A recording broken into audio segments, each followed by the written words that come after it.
El 28 de enero de 1986, un transbordador espacial tripulado de la NASA despegó ante millones de personas como la prueba definitiva de que los vuelos espaciales podían ser rutinarios y seguros. Aunque antes de ese lanzamiento ya existían advertencias claras, ingenieros que habían dicho que no era seguro despegar en esas condiciones y documentos internos que señalaban un fallo crítico que no podía ignorarse, nada de lo cual era desconocido. Y aún así, se decidió seguir adelante, hasta que 73 segundos después del despegue, el Challenger se desintegró en el aire, en un desastre que no fue imprevisible, y para entender cómo fue posible llegar a ese punto, hay que retroceder. Porque el Challenger no era solo una nave, era el símbolo de un programa, de una promesa y de una forma de entender el progreso que llevaba años construyéndose. Durante los años anteriores al desastre, el programa del transbordador espacial fue dejando atrás la imagen de una empresa peligrosa y experimental para convertirse, poco a poco, en la demostración pública de que el acceso al espacio podía transformarse en algo regular, predecible y controlado, una narrativa que no solo se transmitía hacia el exterior, sino que acabó impregnando la forma en que la propia organización se percibía a sí misma, hasta el punto de que cada lanzamiento exitoso reforzaba la sensación de que el sistema había superado ya su fase más vulnerable. El transbordador no se presentaba únicamente como una nave, sino como una promesa sostenida en el tiempo, un símbolo de dominio tecnológico y continuidad operativa que necesitaba repetirse para seguir siendo creíble, porque cuanto más frecuente parecía el viaje al espacio, más fácil resultaba defender presupuestos elevados, compromisos institucionales y calendarios ambiciosos que ya no admitían demasiadas excepciones. Con el paso de las misiones, el concepto de éxito empezó a transformarse de manera silenciosa. Ya no se trataba solo de regresar sin consecuencias graves, sino de hacerlo dentro de los plazos previstos, manteniendo una cadencia estable y demostrando que el programa podía funcionar como una infraestructura consolidada, casi como un servicio, y ese cambio de criterio alteró profundamente la forma en que se valoraban las decisiones críticas.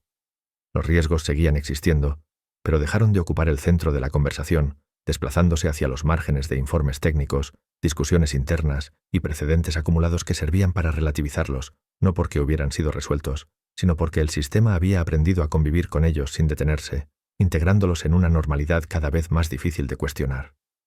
Este proceso no fue abrupto ni evidente, se construyó de forma gradual, misión tras misión, revisión tras revisión, hasta que aquello que en otro contexto habría provocado una cancelación inmediata empezó a considerarse aceptable, manejable o simplemente parte del funcionamiento cotidiano, una adaptación peligrosa que se volvió invisible precisamente porque no generaba consecuencias inmediatas. Mientras tanto, la dependencia del propio programa crecía. Detener un lanzamiento ya no significaba solo prudencia técnica, sino retrasos acumulados, explicaciones incómodas y la sensación de estar fallando a una expectativa pública cuidadosamente alimentada durante años, una presión silenciosa que no siempre aparecía reflejada en los documentos oficiales, pero que condicionaba cada decisión de forma constante. En ese contexto, el Challenger no destacaba como una misión excepcional ni como una operación especialmente delicada. Se percibía como una más dentro de una secuencia que debía mantenerse intacta, una pieza necesaria para sostener la imagen de continuidad y fiabilidad. Y precisamente ahí se encontraba una de las mayores fragilidades del sistema, porque cuanto más rutinario parecía todo, menos espacio quedaba para reconocer que cada vuelo seguía siendo una apuesta compleja y profundamente dependiente de elecciones humanas. La narrativa institucional insistía en la experiencia acumulada, en el aprendizaje progresivo y en una seguridad creciente, pero bajo esa superficie se estaba consolidando otra lógica, una en la que los éxitos pasados comenzaban a utilizarse como argumento para reducir la atención sobre los riesgos presentes, y en la que expresar dudas podía interpretarse no como una muestra de responsabilidad profesional, sino como una interferencia incómoda en un engranaje que debía seguir avanzando. Cuestionar un lanzamiento dejaba de ser un acto técnico para convertirse en un problema organizativo, algo que requería justificar retrasos, replantear compromisos y asumir costes políticos que nadie estaba dispuesto a afrontar con facilidad. Y así, sin una orden explícita ni una decisión aislada, se fue construyendo un entorno en el que seguir adelante se convirtió en la opción más sencilla. Mucho antes de que se discutieran fechas concretas, condiciones meteorológicas o componentes específicos, ya existía un marco mental que condicionaba todas las decisiones posteriores, un clima interno en el que detenerse exigía cada vez más pruebas, más insistencia y más resistencia frente a una estructura diseñada para premiar la continuidad y minimizar la disrupción. Ese fue el escenario real en el que se gestó todo lo que vendría después, no un error puntual ni una cadena de casualidades, sino un proceso prolongado en el que una tecnología compleja dejó de tratarse como una excepción peligrosa y empezó a gestionarse como una rutina que no debía romperse, incluso cuando las señales empezaban a indicar que esa rutina tenía un coste que todavía no se estaba dispuesto a asumir. El fallo que acabaría destruyendo el Challenger no era una hipótesis ni una suposición construida a posteriori. Estaba localizado con precisión en un componente concreto del cohete acelerador sólido, una junta de sellado encargada de impedir que los gases de combustión, a temperaturas extremadamente elevadas, escaparan durante los primeros segundos del despegue, el momento más crítico de todo el vuelo, cuando las fuerzas internas alcanzaban su punto máximo y cualquier retraso en el sellado podía tener consecuencias irreversibles. Ese sistema no dependía de una sola barrera, sino de dos juntas colocadas en serie, una solución pensada para ofrecer redundancia, pero que en la práctica requería que ambas reaccionaran con rapidez suficiente para cumplir su función, algo que no siempre ocurría, especialmente cuando las condiciones ambientales afectaban al comportamiento del material, un detalle que ya había sido observado y documentado desde las primeras misiones del programa. En vuelos anteriores, esas juntas habían mostrado signos inequívocos de erosión, con marcas de quemaduras, residuos carbonizados y pérdida parcial de material, indicios claros de que los gases habían atravesado el sellado en momentos en los que no deberían haberlo hecho, un comportamiento que fue registrado en informes internos y revisiones posteriores, sin que diera lugar a una interrupción real del programa ni a un rediseño inmediato del componente. En lugar de tratar esos indicios como señales de alarma, se optó por analizarlos de forma fragmentada, comparando cada caso con el anterior y concluyendo que, mientras el daño no fuera completo, el sistema seguía siendo funcional, una lógica que transformó un defecto progresivo en una condición asumida, normalizando un comportamiento que, en cualquier otro contexto, habría provocado una respuesta drástica. Uno de los factores más determinantes en este problema era la temperatura exterior, porque el material de las juntas perdía elasticidad cuando descendían los grados, volviéndose más rígido y tardando más tiempo en adaptarse a la forma necesaria para sellar correctamente, un retraso que, aunque medido en fracciones de segundo, coincidía exactamente con el instante en que la presión interna alcanzaba niveles críticos. Esta relación entre bajas temperaturas y degradación del sellado no fue descubierta tras el desastre, ya había sido observada en lanzamientos anteriores, en los que los daños registrados en las juntas eran significativamente mayores cuando las condiciones ambientales eran más frías, una correlación que quedó reflejada en gráficos, tablas y presentaciones técnicas que circularon dentro de la NASA sin provocar una respuesta proporcional a su gravedad. A pesar de contar con esos datos, nunca se estableció un límite de temperatura claramente vinculante que obligara a cancelar un lanzamiento si se superaban determinados umbrales, no porque faltara información, sino porque hacerlo habría tenido consecuencias inmediatas sobre el calendario del programa, los compromisos adquiridos y la imagen pública de fiabilidad que se había construido durante años. En lugar de rediseñar el sistema o suspender vuelos hasta comprender plenamente el comportamiento del componente, se adoptó una estrategia de observación continua, confiando en que la redundancia ofreciera una protección suficiente, una decisión que trasladaba el riesgo al momento más crítico del vuelo, cuando ya no existía ninguna posibilidad de corrección. Cada misión que regresaba sin víctimas reforzaba esa forma de pensar, incluso cuando los informes posteriores mostraban daños evidentes, porque la ausencia de una catástrofe inmediata se interpretaba como una confirmación implícita de que el sistema seguía siendo aceptable, una confusión peligrosa entre supervivencia y seguridad real. Los ingenieros responsables del diseño del componente insistieron en varias ocasiones en que el comportamiento observado indicaba que el sistema estaba funcionando fuera de sus parámetros previstos, advirtiendo que el margen de seguridad se reducía con cada vuelo, pero esas preocupaciones se enfrentaban a una estructura de toma de decisiones que priorizaba la continuidad operativa y tendía a minimizar cualquier información que pudiera justificar una cancelación. A medida que los datos ascendían por la jerarquía, el lenguaje técnico se volvía más ambiguo. Las conclusiones se suavizaban y la urgencia se diluía, transformando advertencias concretas en evaluaciones abiertas a interpretación, un proceso que no eliminaba la información, pero sí reducía su capacidad de frenar una decisión ya encaminada. Este mecanismo permitía mantener la apariencia de rigor técnico mientras se tomaban decisiones favorables al lanzamiento, porque formalmente nadie estaba ignorando los informes, simplemente se reinterpretaba su significado hasta hacerlo compatible con los objetivos del programa, una práctica que convertía la gestión del riesgo en un ejercicio de justificación a posteriori. Así, un defecto crítico pasó de ser un motivo de alarma a convertirse en una característica asumida del sistema, algo que se monitorizaba sin corregir, se comentaba sin resolver y se aceptaba sin detener, y cada vuelo añadía una nueva capa de normalización sobre un problema que seguía presente, acumulando peligro sin un mecanismo real para interrumpir el proceso. Lo que se ignoró no fue un detalle menor ni un fallo secundario, sino un elemento esencial para la integridad estructural del vehículo, cuya degradación progresiva había quedado demostrada antes del desastre, no una vez, sino repetidamente, y cuya importancia fue relativizada en nombre de la experiencia acumulada y de la necesidad de mantener el programa operativo.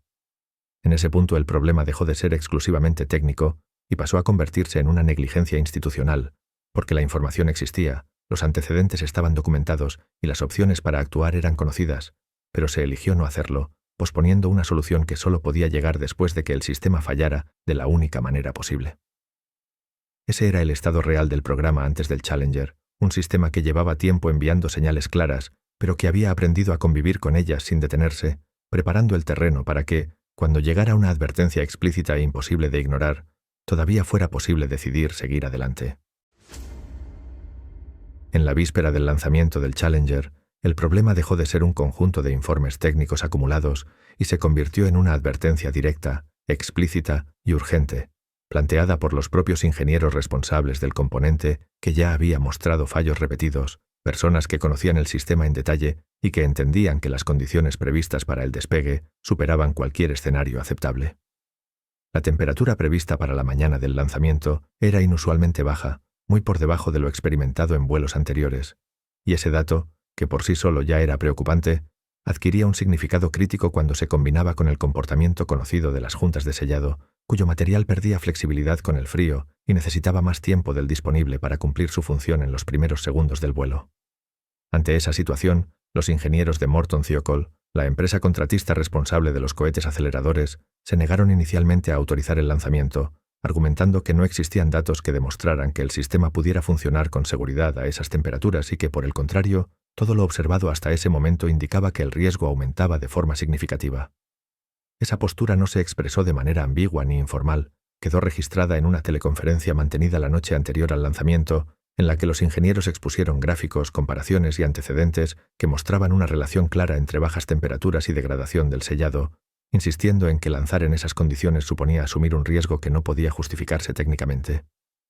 Durante esa llamada, se produjo un momento clave, cuando se pidió a los ingenieros que demostraran que el lanzamiento era peligroso, en lugar de exigir que se demostrara que era seguro, una inversión del criterio básico de seguridad que desplazaba la carga de la prueba y convertía la prudencia en una posición que debía defenderse frente a la presión institucional.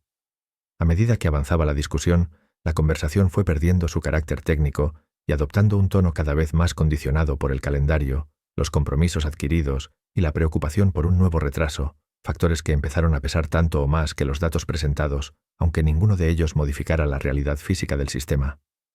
En un punto de la reunión, los directivos de la empresa contratista solicitaron una pausa privada, una interrupción que marcaría el momento más controvertido de toda la secuencia, porque tras ese receso, la recomendación cambió, no como resultado de nuevos datos, sino de una reconsideración interna en la que la presión externa tuvo un peso determinante. Los ingenieros que minutos antes se habían opuesto al lanzamiento vieron cómo su evaluación era revertida por la dirección, que finalmente comunicó a la NASA que el despegue podía autorizarse, una decisión que no se basaba en una demostración de seguridad, sino en la ausencia de pruebas concluyentes de que el fallo fuera inevitable. Esa inversión del razonamiento fue decisiva, porque permitió avanzar sin resolver las dudas planteadas, transformando una advertencia clara en una objeción superada por consenso administrativo y estableciendo un precedente peligroso, el de aceptar riesgos críticos siempre que no pudieran demostrarse con absoluta certeza. La NASA recibió esa autorización y la incorporó al proceso de decisión sin reabrir el debate técnico, a pesar de que la información presentada no había cambiado, y de que las condiciones previstas para la mañana del lanzamiento seguían siendo las mismas, consolidando una decisión que ya no respondía a criterios de seguridad, sino a la necesidad de mantener el programa en marcha. En ese momento, la advertencia final ya había sido formulada, escuchada y documentada, pero también había sido neutralizada por un proceso que priorizaba el cumplimiento del calendario sobre la resolución de un riesgo conocido, dejando constancia de que el sistema no fallaba por falta de información, sino por la forma en que esa información era gestionada. Cuando terminó la llamada, no se había eliminado el problema, no se había rediseñado el componente, ni se había modificado el entorno del lanzamiento. Lo único que había cambiado era la interpretación institucional del riesgo, que había pasado de ser inaceptable a asumible sin que mediara ninguna prueba nueva. Ese fue el último punto en el que el desastre pudo haberse evitado. No mediante una solución técnica compleja, sino simplemente deteniendo el proceso, aceptando el retraso y reconociendo que las condiciones no eran seguras, una decisión que estaba al alcance de quienes participaron en esa conversación. A partir de ese momento, el lanzamiento dejó de ser una posibilidad abierta y se convirtió en una consecuencia prácticamente sellada, porque cuando una advertencia clara es escuchada y aún así descartada, el margen de error ya no depende de la suerte, sino del tiempo. Y con esa decisión tomada la noche anterior, el destino del Challenger quedó ligado a una cadena de elecciones humanas que no cambiaría antes del amanecer. La mañana del lanzamiento no comenzó con normalidad, comenzó con hielo, con temperaturas inusualmente bajas que cubrían la plataforma y los sistemas del transbordador, una señal visible de que las condiciones ambientales estaban muy lejos de ser ideales, aunque oficialmente nada de eso fuera suficiente para detener el proceso que ya había sido autorizado la noche anterior. Durante la madrugada, el frío había descendido por debajo de cualquier registro previo asociado a un lanzamiento, y a primera hora de la mañana el entorno del vehículo mostraba formaciones de hielo evidentes, no solo en las estructuras externas, sino también en zonas críticas que nunca habían sido expuestas a esas temperaturas en misiones anteriores, un detalle que no pasó desapercibido para quienes trabajaban allí. Algunos técnicos expresaron su preocupación por la presencia de hielo, señalando que no existían precedentes claros que permitieran evaluar con seguridad cómo respondería el sistema en esas condiciones, pero esas dudas quedaron rápidamente encapsuladas dentro de procedimientos ya establecidos, porque el debate principal ya no giraba en torno a si se debía lanzar, sino en cómo hacerlo conforme a lo decidido. El problema no era únicamente el hielo visible, sino lo que ese frío implicaba para los materiales internos, especialmente para aquellos componentes cuyo comportamiento ya había generado dudas en el pasado, porque el descenso de temperatura afectaba directamente a su capacidad de responder con rapidez en los primeros segundos del vuelo, justo cuando no existía margen para correcciones. Aún así, el lanzamiento siguió adelante conforme al plan, no porque se hubieran despejado las incógnitas, sino porque el sistema no estaba diseñado para reevaluar decisiones una vez superados ciertos umbrales administrativos, y cualquier intento de replantear el despegue a esas alturas habría requerido asumir una responsabilidad que nadie parecía dispuesto a cargar sobre sus hombros.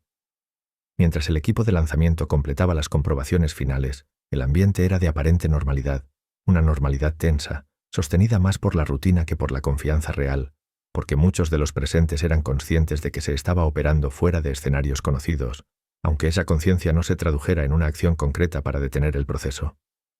El frío no solo afectaba a los sistemas, también influía en la percepción del riesgo, porque al no existir una respuesta inmediata y visible del vehículo, resultaba fácil interpretar que, a pesar de las condiciones extremas, todo seguía bajo control, una ilusión peligrosa en un entorno donde los fallos no se manifiestan de forma gradual, sino de manera abrupta. En las horas previas al despegue, no se introdujo ningún cambio técnico significativo que compensara las condiciones ambientales, no se modificó el diseño, no se reforzaron componentes críticos y no se añadió ninguna salvaguarda adicional, porque el marco de decisión ya estaba cerrado y el lanzamiento había pasado a ser una cuestión de ejecución, no de evaluación. El conteo regresivo avanzó entre retrasos menores y ajustes operativos habituales, detalles que, en otro contexto, habrían servido para reconsiderar la situación, pero que en este caso se integraron como parte del proceso normal, reforzando la sensación de que, a pesar de todo, el lanzamiento debía realizarse. Cuando el transbordador quedó finalmente listo en la plataforma, las condiciones seguían siendo anómalas, pero el sistema había llegado a un punto en el que detenerse requería una ruptura explícita con la decisión tomada, una ruptura que habría dejado constancia clara de que algo no se había hecho bien, y ese coste institucional pesaba más que la incertidumbre técnica. Así, el lanzamiento avanzó no porque el riesgo hubiera desaparecido, sino porque había sido asumido sin una revisión real, trasladando toda la responsabilidad a los primeros segundos del vuelo, cuando el comportamiento de los materiales y de los sistemas se vería sometido a un estrés para el que nunca habían sido probados en esas condiciones.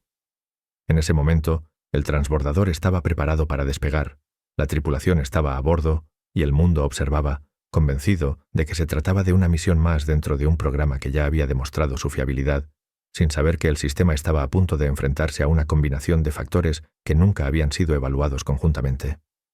El frío, el diseño y las decisiones tomadas convergían ahora en un único instante, un punto en el que cualquier margen de error había desaparecido y en el que la seguridad ya no dependía de la planificación ni de los informes, sino del comportamiento inmediato de un componente que llevaba tiempo enviando señales de advertencia. Cuando el conteo llegó a 0, no se produjo ningún cambio de última hora, ninguna revisión adicional ni ninguna interrupción inesperada porque todo lo que podía haberse detenido ya había sido superado, y el lanzamiento se convirtió en el resultado inevitable de una cadena de elecciones humanas que ahora solo podía desarrollarse en tiempo real. Lo que ocurrió a continuación ya no dependía de opiniones, interpretaciones o calendarios, sino de la física, de la temperatura y de un sistema que iba a ser sometido a una prueba para la que nunca había sido diseñado en esas condiciones, marcando el momento exacto en el que la decisión tomada la noche anterior se transformó en una realidad imposible de revertir. El despegue comenzó de manera aparentemente normal, con el transbordador elevándose lentamente desde la plataforma mientras los motores principales alcanzaban su régimen máximo y los cohetes aceleradores entraban en funcionamiento, una secuencia conocida que desde fuera transmitía la sensación de control absoluto, aunque en realidad, desde el primer instante, el vehículo estaba operando en el margen más estrecho posible. En los segundos iniciales, cuando la presión interna dentro de los aceleradores alcanzó niveles extremos, el componente cuya fiabilidad había sido cuestionada en repetidas ocasiones reaccionó con retraso, no porque fallara por completo, sino porque su comportamiento ya no era el esperado, permitiendo que una pequeña cantidad de gases a altísima temperatura escapara por una zona que debía permanecer sellada en todo momento. Esa fuga inicial no generó una explosión ni una señal visible inmediata, sino algo mucho más difícil de detectar, un chorro extremadamente caliente que comenzó a erosionar progresivamente la estructura adyacente, debilitándola segundo a segundo mientras el vehículo seguía ascendiendo, ajeno a lo que estaba ocurriendo en su interior. Durante esa fase temprana del vuelo, los sistemas de control no detectaron ninguna anomalía crítica, porque estaban diseñados para identificar fallos abruptos, no degradaciones progresivas que se desarrollaban fuera de los parámetros habituales de medición, una limitación conocida que convertía ese tipo de fallo en prácticamente indetectable hasta que ya era demasiado tarde. Mientras el transbordador atravesaba las capas más densas de la atmósfera, las fuerzas aerodinámicas aumentaban de forma significativa, incrementando las tensiones sobre una estructura que ya había comenzado a perder integridad, aunque desde el exterior el ascenso seguía pareciendo estable, reforzando la ilusión de que todo estaba funcionando correctamente. A los pocos segundos, la fuga de gases comenzó a ampliarse, no de forma uniforme, sino siguiendo el camino de menor resistencia, atacando componentes cercanos que no estaban diseñados para soportar temperaturas tan extremas, un proceso silencioso que se aceleraba a medida que el vehículo ganaba velocidad y altura. En ese momento, el sistema se encontraba en una situación sin retorno, porque el diseño del transbordador no contemplaba ningún mecanismo de escape viable durante esa fase del vuelo, una limitación conocida desde el inicio del programa que trasladaba toda la responsabilidad de la seguridad a las decisiones tomadas antes del despegue, cuando todavía existía margen para detenerlo todo. Desde la sala de control, los datos de telemetría seguían mostrando parámetros aparentemente normales, porque el fallo no se manifestaba como una desviación clara, sino como una degradación localizada que no alteraba de inmediato el comportamiento global del vehículo, una circunstancia que impedía cualquier reacción correctiva. A medida que el daño estructural avanzaba, el equilibrio del sistema se volvía cada vez más frágil, y cuando la resistencia cedió finalmente, la secuencia fue inmediata, no como una explosión convencional, sino como un colapso estructural provocado por la pérdida súbita de integridad en un punto crítico. A los 73 segundos del despegue, el transbordador se desintegró en pleno ascenso, rompiéndose en múltiples fragmentos mientras las fuerzas aerodinámicas hacían el resto. Un desenlace que para quienes lo observaban resultó incomprensible durante unos instantes, porque no encajaba con la imagen de un fallo instantáneo, sino que parecía una anomalía difícil de interpretar. Durante esos primeros segundos tras la ruptura, incluso en la sala de control hubo confusión, porque los datos dejaron de tener coherencia de manera abrupta y las pantallas se llenaron de lecturas inconexas, reflejando el colapso total de un sistema que había superado el punto de recuperación sin que nadie pudiera intervenir. Para la tripulación, no existió ninguna posibilidad de respuesta, porque el diseño del vehículo no ofrecía una vía de escape en ese tramo del vuelo, una decisión asumida desde el inicio del programa y aceptada como parte del riesgo, pero que en ese instante se convirtió en una sentencia inmediata.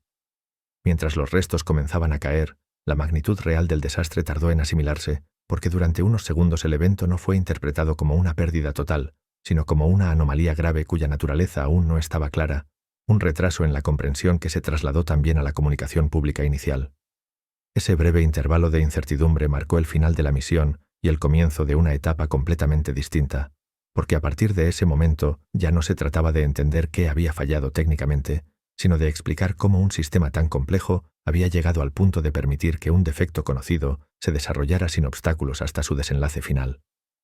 Los 73 segundos del vuelo no fueron el escenario del error, sino el lugar donde todas las decisiones previas convergieron, demostrando que, una vez superado el umbral del despegue, ya no existía ninguna barrera capaz de corregir lo que había sido aceptado con anterioridad. Y cuando el transbordador dejó de existir como vehículo operativo, lo que quedó al descubierto no fue solo un fallo técnico, sino la fragilidad de un sistema que había confiado demasiado en su propia experiencia y demasiado poco en las advertencias que lo habían acompañado desde hacía años. Durante los primeros instantes tras la desintegración del Challenger, no hubo una confirmación inmediata de lo ocurrido, solo fragmentos cayendo, comunicaciones interrumpidas y una sensación de desconcierto que se extendió tanto en la sala de control como entre quienes observaban el lanzamiento desde tierra, porque el sistema no estaba preparado para asumir, ni técnica ni mentalmente, una pérdida total en pleno ascenso. En ese momento viajaban a bordo 7 personas, 7 tripulantes entrenados, con nombres, trayectorias y responsabilidades concretas, que habían confiado su vida a un sistema que se les había presentado como suficientemente seguro para una misión considerada rutinaria, y cuya muerte no fue el resultado de una maniobra arriesgada, sino de una decisión previa que ya no podía revertirse una vez iniciado el vuelo. La confirmación de que no había supervivientes no llegó de inmediato, porque durante un breve intervalo se mantuvo la esperanza de que la cabina hubiera podido separarse de alguna forma, una posibilidad remota pero no descartada en los primeros minutos, hasta que la evidencia física y los datos disponibles dejaron claro que la tripulación no había tenido ninguna opción de escapar. Ese retraso en asumir la realidad marcó también la comunicación inicial de la NASA, que durante horas evitó ofrecer detalles concluyentes, limitándose a declaraciones cautelosas mientras el país intentaba comprender qué había ocurrido exactamente, una prudencia que no solo respondía a la falta de información técnica, sino también a la magnitud del golpe institucional, que suponía reconocer la pérdida completa de la misión. Los 7 tripulantes no murieron en una explosión instantánea tal y como se imaginó inicialmente, sino como consecuencia de un colapso estructural que dejó a la cabina sin posibilidad de control ni recuperación, un detalle que tardaría en hacerse público y que añadiría una capa aún más incómoda al relato oficial, porque evidenciaba que el diseño no ofrecía protección alguna frente a un fallo de ese tipo. Mientras tanto, la NASA entró en una fase de contención, centrada en gestionar el impacto mediático y político del desastre, un proceso que comenzó casi de inmediato y que condicionaría la forma en que se presentaron los hechos durante los días siguientes, priorizando la estabilidad institucional frente a una explicación completa de lo sucedido. El programa de vuelos quedó suspendido, no como un gesto de autocrítica inmediata, sino como una respuesta obligada ante la evidencia de que algo había fallado de manera catastrófica, y con esa suspensión llegó también un silencio prolongado, una pausa en la que se evitó señalar responsabilidades concretas mientras se preparaba el terreno para una investigación controlada. La atención pública se centró rápidamente en el impacto emocional, en los homenajes, en las imágenes repetidas del lanzamiento y en el recuerdo de los tripulantes, un enfoque legítimo, pero que también contribuyó a desplazar el debate desde las decisiones que habían conducido al desastre hacia una narrativa más abstracta de tragedia inevitable. Ese desplazamiento no fue casual, porque hablar de pérdida humana sin hablar de responsabilidad permite cerrar filas sin cuestionar el sistema, y durante ese periodo inicial, la pregunta dominante no fue por qué se había lanzado en esas condiciones, sino cómo había podido fallar una tecnología considerada avanzada, una formulación que suavizaba el papel de quienes tomaron las decisiones previas. Los 7 muertos se convirtieron rápidamente en símbolos, en nombres asociados a un momento histórico, pero al mismo tiempo quedaron separados del proceso que los había llevado allí, como si su destino hubiera estado ligado únicamente a un fallo técnico y no a una cadena de elecciones humanas perfectamente identificables. Dentro de la agencia, el impacto fue profundo pero también cuidadosamente canalizado, porque reconocer que 7 personas habían muerto como consecuencia directa de advertencias ignoradas planteaba un problema que iba mucho más allá de la ingeniería, cuestionaba la cultura organizativa, la gestión del riesgo y la forma en que se priorizaban los objetivos. Ese era el dilema central: cómo honrar públicamente a los fallecidos sin abrir un debate inmediato sobre negligencias internas, una tensión que marcaría las semanas posteriores y que explicaría en parte por qué el relato inicial se centró más en el dolor compartido que en las decisiones concretas que habían hecho posible el desastre. Con el paso de los días, mientras se recuperaban restos del vehículo y se confirmaba de forma definitiva la pérdida total de la tripulación, el país comenzaba a asumir la magnitud real de lo ocurrido, no solo como un accidente espacial, sino como la muerte de 7 personas en una misión que nunca debió despegar en esas condiciones. Ese reconocimiento, sin embargo, no implicó de inmediato una asunción de responsabilidades, porque el sistema aún necesitaba tiempo para reorganizar su relato, delimitar el alcance de la investigación y establecer qué aspectos podían discutirse públicamente y cuáles quedarían, al menos temporalmente, fuera del foco. Así, el silencio que siguió al desastre no fue únicamente el resultado del impacto emocional, sino también una pausa estratégica, un espacio en el que se empezó a construir la versión de los hechos que sería presentada como oficial, una versión en la que la tragedia humana ocupaba el centro, mientras las decisiones que la habían hecho posible quedaban, de momento, en segundo plano. Y mientras los nombres de los 7 tripulantes eran recordados en ceremonias y discursos, la pregunta fundamental seguía sin respuesta clara, no cuántos habían muerto, sino por qué un sistema que conocía sus propios límites había permitido que esas 7 vidas se pusieran en peligro sin una necesidad real que lo justificara. Ese interrogante marcaría todo lo que vendría después, porque a partir de ese punto ya no bastaba con explicar cómo ocurrió el fallo, sino que resultaba inevitable preguntarse quién sabía lo que estaba pasando y decidió, aún así, seguir adelante. Tras la pérdida del Challenger y la muerte de sus 7 tripulantes, la NASA se vio obligada a entrar en una fase que hasta ese momento había intentado evitar, una investigación pública que ya no podía gestionarse únicamente desde dentro, porque la magnitud del desastre y el impacto mediático exigían una revisión formal que ofreciera respuestas más allá de los comunicados iniciales.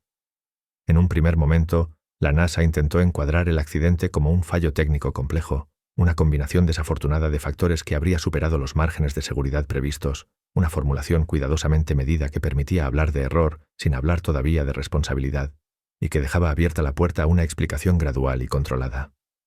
Sin embargo, a medida que comenzaron a revisarse los datos disponibles, quedó claro que el problema no podía reducirse a una anomalía imprevisible, porque los registros internos, las comunicaciones previas y los informes técnicos mostraban que el fallo que destruyó el Challenger había sido anticipado, discutido y advertido con anterioridad, una realidad que empezaba a contradecir la narrativa inicial de la agencia.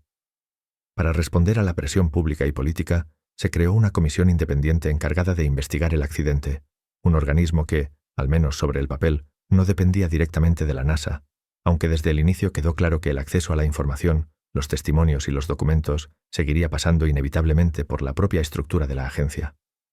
La investigación comenzó analizando los restos del vehículo, reconstruyendo la secuencia del vuelo y examinando el comportamiento de los componentes críticos, un trabajo técnico complejo que pronto empezó a señalar hacia conclusiones incómodas, porque los daños observados coincidían exactamente con los fallos que ya habían sido identificados antes del lanzamiento. A medida que avanzaban las audiencias y se recopilaban testimonios, salió a la luz que la NASA no solo conocía los problemas asociados a las juntas de sellado, sino que también había recibido advertencias explícitas sobre el riesgo de lanzar en condiciones de frío extremo, advertencias que no fueron ocultadas, pero sí minimizadas dentro del proceso de toma de decisiones.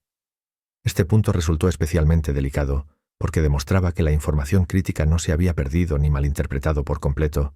sino que había sido absorbida por un sistema que tendía a priorizar la continuidad del programa, reinterpretando los riesgos hasta hacerlos compatibles con el lanzamiento. Algunos miembros de la comisión comenzaron a cuestionar abiertamente la cultura interna de la NASA, señalando que el problema no residía únicamente en un componente defectuoso, sino en una forma de gestionar el riesgo que permitía que advertencias técnicas claras perdieran peso a medida que ascendían por la jerarquía. Uno de los aspectos más reveladores de la investigación fue comprobar cómo el lenguaje utilizado en los informes internos de la NASA suavizaba progresivamente la gravedad de los problemas detectados, transformando fallos críticos en desviaciones aceptables y reduciendo la urgencia de actuar mediante formulaciones ambiguas que dejaban margen para seguir adelante. La comisión también puso el foco en la relación entre la NASA y sus contratistas, evidenciando una dinámica en la que las presiones externas y los compromisos de calendario influían de manera decisiva en recomendaciones que, en teoría, debían basarse exclusivamente en criterios de seguridad. A pesar de ello, durante buena parte de la investigación, la NASA trató de mantener el control del relato, colaborando formalmente con la comisión mientras defendía públicamente la idea de que el accidente había sido el resultado de una cadena de errores complejos y no de decisiones conscientes tomadas contra advertencias claras.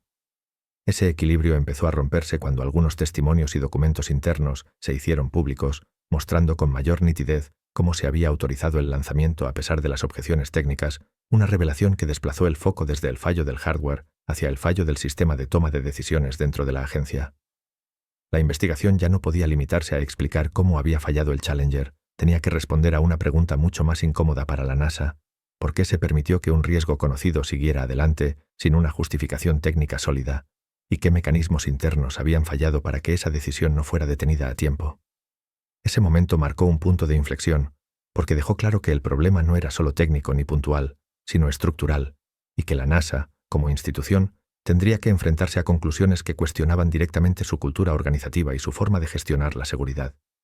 A partir de ahí, el debate dejó de girar únicamente en torno a los restos del transbordador y empezó a centrarse en algo mucho más difícil de reparar: la confianza en una agencia que había construido su reputación sobre la idea de control absoluto, pero que ahora debía explicar cómo ese control había fallado antes incluso de que el Challenger abandonara la plataforma. Y mientras la comisión avanzaba hacia sus conclusiones finales, una cosa quedaba cada vez más clara: la investigación no solo estaba analizando un accidente, estaba desnudando un sistema, y lo que empezaba a emerger no era una historia cómoda para la NASA, sino un espejo en el que la agencia tendría que mirarse durante años. Cuando la comisión terminó su trabajo y presentó el informe final, el foco público se desplazó hacia las conclusiones oficiales, un documento extenso que por primera vez reconocía de forma clara que el desastre del Challenger no había sido un accidente imprevisible, sino el resultado de una combinación de fallos técnicos conocidos y decisiones tomadas dentro de la NASA en un entorno donde la presión había distorsionado el criterio de seguridad. El informe identificó sin ambigüedades el fallo de las juntas de sellado como la causa directa de la desintegración del vehículo, dejando constancia de que ese componente había mostrado un comportamiento inaceptable antes del lanzamiento y que su rendimiento se veía gravemente afectado por las bajas temperaturas, una conclusión que confirmaba exactamente lo que algunos ingenieros habían advertido con antelación. Más allá del aspecto técnico, el documento fue aún más lejos al señalar problemas profundos en la gestión interna, describiendo una cultura organizativa en la que las advertencias técnicas perdían fuerza a medida que ascendían por la jerarquía, y en la que el cumplimiento del calendario y la imagen institucional tendían a imponerse sobre una evaluación honesta del riesgo. Sin embargo, aunque el informe fue contundente en el diagnóstico, resultó mucho más cauteloso a la hora de señalar responsabilidades individuales, evitando identificar decisiones concretas como negligencias personales y optando por un lenguaje que diluía la culpa dentro de un marco sistémico, una elección que permitía reconocer errores sin exigir consecuencias directas. Ese matiz no fue accidental, porque asumir que 7 personas habían muerto como consecuencia de decisiones conscientes habría obligado a replantear no solo procedimientos, sino también responsabilidades legales y políticas, un escenario que la NASA, como institución, no estaba preparada para afrontar en ese momento. El informe hablaba de fallos de comunicación, de problemas de gestión y de deficiencias en la cultura de seguridad, pero rara vez utilizaba términos que implicaran culpa directa, una forma de cerrar el capítulo reconociendo errores sin abrir la puerta a un cuestionamiento más profundo del sistema de poder que los había permitido. A nivel público, la presentación del informe fue recibida como un ejercicio de transparencia, y en muchos sentidos lo fue, porque puso sobre la mesa hechos que ya no podían negarse, pero al mismo tiempo estableció límites claros sobre hasta dónde estaba dispuesta a llegar la autocrítica institucional. Mientras tanto, dentro de la NASA, el informe se convirtió en una hoja de ruta para implementar cambios técnicos y procedimentales, reforzando controles, revisando diseños y ajustando protocolos, medidas necesarias, pero que no abordaban de forma directa el problema más difícil de resolver, la forma en que se tomaban decisiones bajo presión. El énfasis se puso en corregir el hardware y en mejorar los procesos formales, mientras que la cuestión de fondo, por qué una advertencia clara había sido neutralizada sin consecuencias, quedó formulada como una lección abstracta y no como un fallo atribuible a personas concretas. Este enfoque permitió a la NASA avanzar sin detenerse demasiado tiempo en el pasado, retomando gradualmente el programa espacial con una narrativa de aprendizaje y mejora, una narrativa eficaz para restaurar la confianza pública, pero que también dejaba intactos muchos de los mecanismos que habían contribuido al desastre. La ausencia de sanciones significativas reforzó la idea de que, aunque se habían cometido errores graves, estos pertenecían al ámbito de la complejidad técnica y no al de la responsabilidad individual, una interpretación que resultaba cómoda para la institución, pero que contrastaba con la claridad de las advertencias ignoradas antes del lanzamiento. Para las familias de los 7 tripulantes, el informe ofreció respuestas técnicas, pero pocas respuestas morales, porque explicar cómo falló un sistema no es lo mismo que explicar por qué nadie fue detenido a tiempo cuando aún existía margen para hacerlo. Con el paso del tiempo, El informe pasó a formar parte de la historia oficial del desastre, citado en estudios, documentales y análisis académicos, pero también se convirtió en un ejemplo recurrente de cómo las organizaciones pueden reconocer errores sin alterar de forma sustancial las dinámicas que los producen. Así, el documento que debía cerrar el capítulo del Challenger dejó abiertas preguntas fundamentales, no sobre la física del accidente, sino sobre la capacidad real de una institución para aprender cuando las lecciones implican admitir que el problema no fue la falta de conocimiento, sino la forma en que se decidió ignorarlo. Y esa ambigüedad marcaría todo lo que vendría después, porque aunque el informe explicaba qué había ocurrido, no resolvía del todo la cuestión más incómoda de todas: cómo un sistema capaz de llegar al espacio pudo fallar de manera tan humana antes incluso de abandonar la Tierra. Cuando el informe fue presentado y las conclusiones quedaron oficialmente establecidas, el caso del Challenger entró en una nueva fase, una mucho más silenciosa, en la que ya no se trataba de explicar qué había ocurrido, sino de decidir qué consecuencias tendría todo aquello dentro de la NASA y fuera de ella. La respuesta fue clara con el paso de los meses. No hubo procesos penales. No hubo juicios. No hubo condenas individuales. Las muertes de los 7 tripulantes no derivaron en responsabilidades personales directas, y las decisiones que habían permitido el lanzamiento no se tradujeron en consecuencias legales para quienes las tomaron, una realidad que marcó el verdadero cierre institucional del caso. La NASA centró su respuesta en el plano técnico y administrativo, revisando procedimientos, modificando diseños y reorganizando áreas internas, medidas necesarias desde el punto de vista operativo, pero que evitaban abordar el aspecto más incómodo: la rendición de cuentas por decisiones humanas tomadas contra advertencias claras. Algunos responsables cambiaron de puesto, otros continuaron sus carreras dentro de la agencia o en el sector aeroespacial, y el sistema absorbió el impacto sin una ruptura visible, reforzando la idea de que el desastre pertenecía al ámbito del fallo organizativo y no al de la negligencia individual. Para la opinión pública, el tiempo cumplió su función habitual. El impacto inicial se fue diluyendo, el programa espacial recuperó su actividad y la narrativa del aprendizaje institucional sustituyó progresivamente a la indignación, permitiendo que el Challenger pasara a ser recordado como una tragedia histórica más que como una advertencia vigente.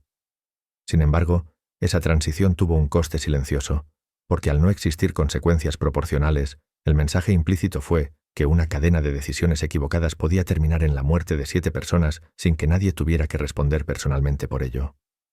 La NASA defendió que el objetivo principal debía ser evitar que algo así volviera a ocurrir, no castigar decisiones pasadas, una postura comprensible desde la lógica de una gran institución, pero que deja abierta una pregunta difícil de ignorar: ¿hasta qué punto un sistema puede aprender de verdad cuando el error no conlleva responsabilidad directa? Décadas después, el Challenger sigue apareciendo en manuales, estudios de gestión y análisis de ingeniería como un ejemplo de lo que no debe hacerse, pero rara vez se menciona como un caso en el que alguien asumiera el coste personal de una decisión errónea.